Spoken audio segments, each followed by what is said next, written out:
notifications, like and share with others. Dangote tells the FG, remove fuel subsidy. Now, on the inauguration day of President Tinubu, we said subsidy is gone. Dangote now coming out to say that remove fuel subsidy. Who is lying? Who is on the right side? Does that mean that subsidy is still being paid in Nigeria?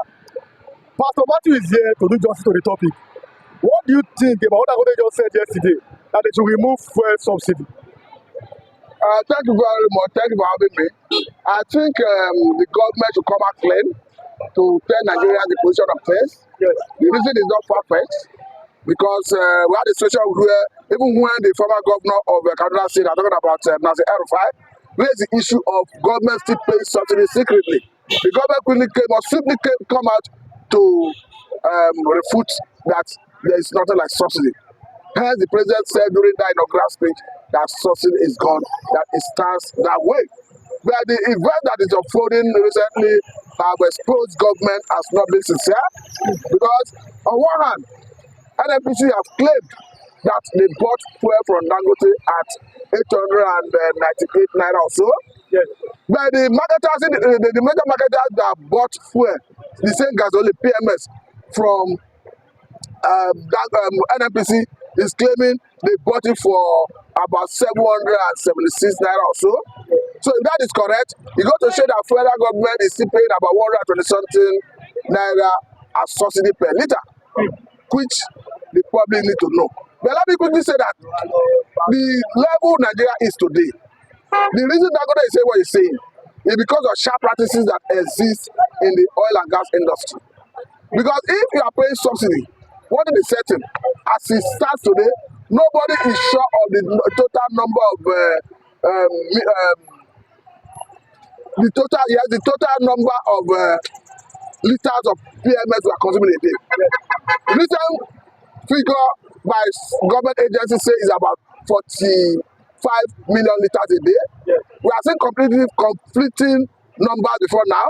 So I said this is something million liters. Yes. So the issue is people who are saddled with the responsibility of paying this subsidy, yes, who are privileged to manage it, often use the opportunity to help themselves by perhaps inflating the number of consumption, PMS consumption by Nigerians. And before you know it, figures is attached to it and people are smiling to the back. I think that was explain the reason Dangote is saying total deregulation for us to know the actual number or quantity of PMS we are consuming a day. And apart from that, if you actually want foreign investors to come into the sector, you actually need to deregulate. It's quite unfortunate that the government may not be doing the right thing. What I mean government may not be doing the right thing is, before Dangote come on stream, what we have to do as a people is, we have to invest seriously in our oil exploration. To the point that when we start giving Dangote oil through NNPC, it will not affect our exports. Nigeria is currently a good economy. So if you are using part of what we ought to export to foreign exchange to give that to Dangote, it is going to affect our foreign earning. There's no argument about that.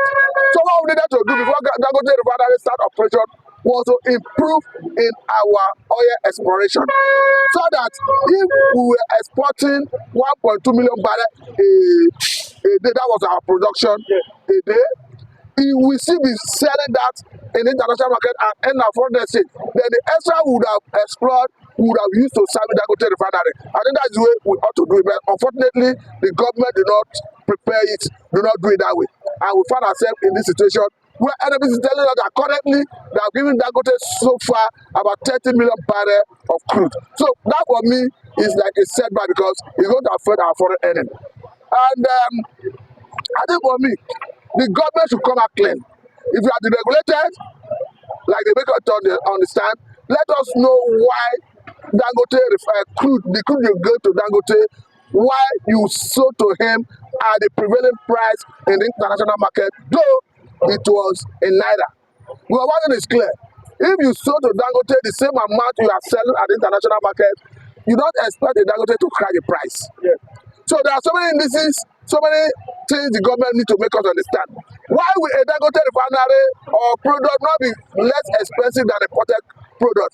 Because if Dangote is to import crude from the United States of America, you are putting the cost of bringing that crude from whatever number of barrel from the United States of America, from China or whatever to Nigeria. You are calculating that into your production process. But we are getting here, that cost is not there. So why we not notice that difference in the price of Dangote products? So NNPC need to come out clearly to explain to us.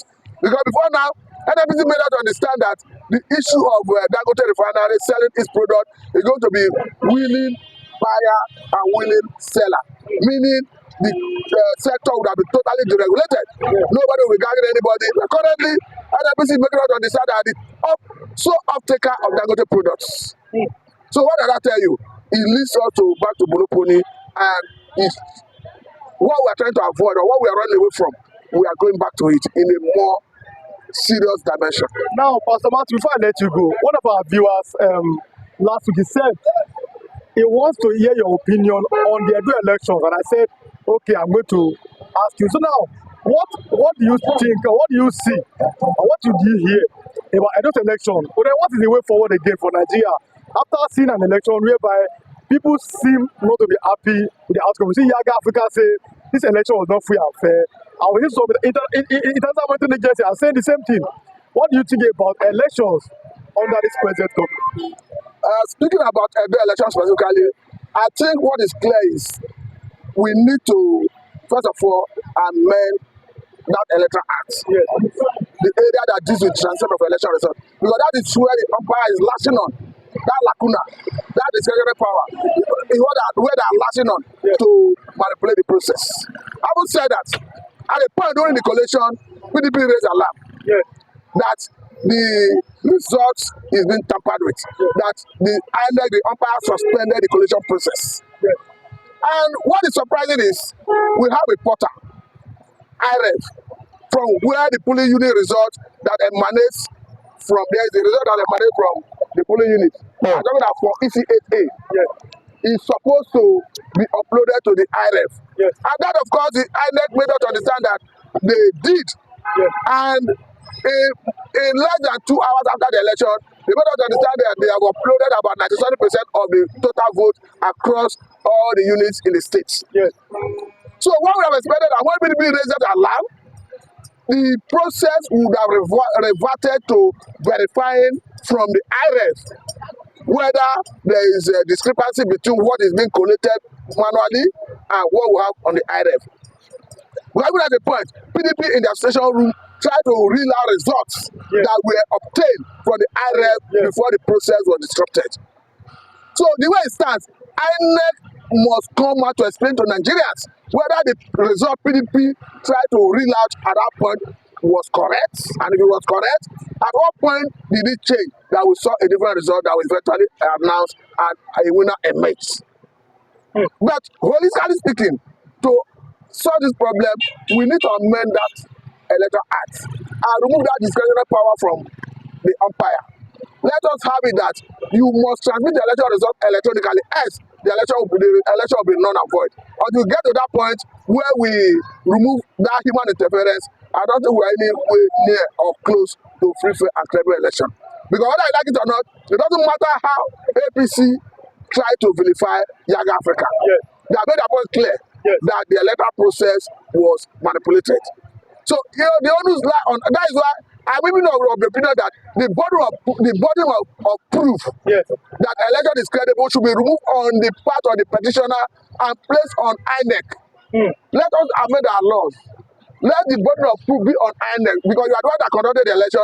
You are the one that is proving that it was free, fair, and credible. Go and prove to the court, because burden of proof is always difficult to do. And you are not putting a burden of proof on someone that may not have access to the electoral material, to all the processes. And when you want to seek the cooperation of INEC to obtain most of these documents, they don't allow you have it. So let them put the burden of proof on INEC going forward. I think that's the way to go. So finally, before I let you go, I know you're going to work and everything, you're a business person. But then what is the hope of Nigerians we're talking about 2027 election, but Ondo is next. Then Anambra, and we saw PDP chairman, APC chairman, Umar Gandoje, former governor of Kano, said, we APC are going to use the same template that we used in Edo State for Anambra and Ondo State. What is the hope of Nigerians in Ondo election, then Anambra then to same election, if INEC are still transmitting results like this? To be quite honest with you, before this election, I raised the alarm personally that if the Edo people are not, or we are not ready to defend the vote with their blood, that definitely APC will have it. Because that is the situation where the president and the commander of the armed forces spoke in his capacity as the president, saying that, do you want Edo back? They said yes. He said, and the president of the Federal Republic of Nigeria, I will give it to you. Of course, if anybody is alleged to malpractice, I think rely on the statement that came from the presidency or the president himself. I think the person will be justified to speculate what may have transpired. Because for me, even the Ondo you are talking about, or any other state that is Anambra that is going to have obstacle election, it is going to take a Herculean task. It is going to take the head of a cat to pass through the eye of the needle for a non-candidate from APC to win in any of those elections. Because the way it stands, they are ready to capture all the state, just like the national chairman of APC said. Just like the Deputy Speaker of House of Representatives, Benjamin Carlo, said that in 2027 they are going to have Abia State. So for me, I don't have hope in the election. It's like the enemy have taken over the states. The enemy? Yes, because we, majority of Edo, don't want those people that came and stole the government. You see, when we watch the scenario of the situation, it's like the incumbent governor, he contributed to the failure of his party. Yes, Obaseki contributed, because when I watched the film, it was like Obaseki versus Upper Penny. It's a big battle. That was not an election. That was the monarch versus the governor. So who is going to win? How many they go? You know, go transfer. You can't lose the battle. If you lose, that means the majority has gone underground. It's not possible. You see, you are a governor, you are under the umbrella of the father of that state. Who is the father of that state? The Oba of Benin is the father of that state. So you have to give respect to who respect is due to. When you not convert that respect and you put it in your pocket and you say you are a de facto of the state, you're wrong. So, Oluwa, we saw, for example, vote buying. We saw, I'm coming down, people sold their vote allegedly for some amount of money, 10,000 naira. Is that the way forward? That one is not the way forward, but it's part of the system of Nigeria. Because the ground is not fertile. Hungry is the land. I can see and APC their money back. And again, the contribution of what I just said, the fight between the monarch and the governor, it gave a little room, bigger room to their victory, to the opposition victory. Can you see, imagine? Can you APC? The last time APC came with their money, with their trailer, with their bag of millions of dollars, at the end, what will happen? They fail. Okay, say now, because of the situation of ground, you are fighting the king, you are fighting the deputy, you are fighting the this, you are fighting that, you want to be Lord overnight. It's not possible. Okay, see, when we went to Edo State, let us be frank with ourselves. What we have seen in Edo State is what Oshimole have done. This man doesn't do anything. To the extent you buy your deputy for coming to office. Do you see that kind of emperor power? See, those type of power will fail you in the front in the future. And you know that your children is coming to an end. And you are bringing somebody that will represent you or represent your party. And you are failing things. The leather that you cramp, you are not cutting the leather to the down. How are they not going to snatch the power from you? Oluwa, I know you are going to work now. I must let you go. God bless you. Thanks for coming. You are welcome. David.